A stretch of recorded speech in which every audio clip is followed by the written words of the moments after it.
Kali ini kita akan belajar tentang kata sifat superlatif dan superior, yaitu buruk, lebih buruk, dan paling buruk. Pak Genali.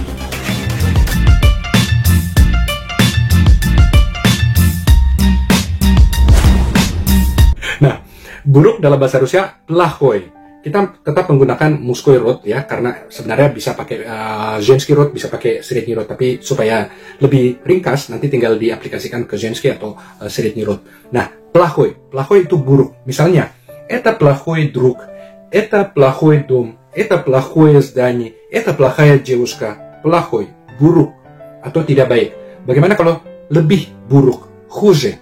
Хуже selalu diikuti dengan хуже, diikuti dengan чем.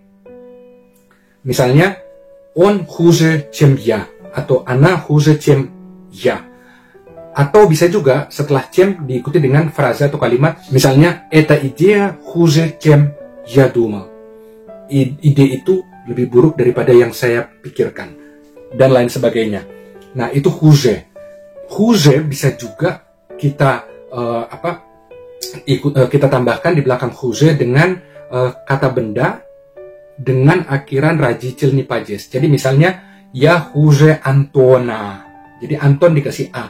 Atau misalnya, Maria хуже Саши. Sasha itu ya misalnya Alexandra ya. Karena Sasha bisa Alexander atau Alexandra. Atau misalnya, этот дом хуже этого дома. Jadi rumah ini lebih buruk daripada rumah yang di sana. Dan lain sebagainya. Bagaimana kalau paling buruk? Paling buruk, самый плохой. Atau самая плохая. Atau самое плохое. Jadi, misalnya здание, bangunan. Это самое плохое здание в мире. Misalnya.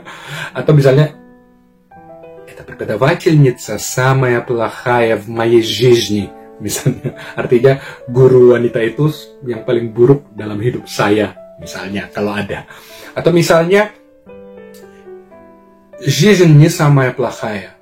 Terus hidup itu bukan yang paling buruk buat manusia misalnya. Nah, плохой, buruk, lebih buruk, хуже atau хуже чем, atau хуже lalu diikuti dengan kata benda dengan akhiran rajicilni pajes, atau yang paling buruk, самый плохой, yang paling buruk.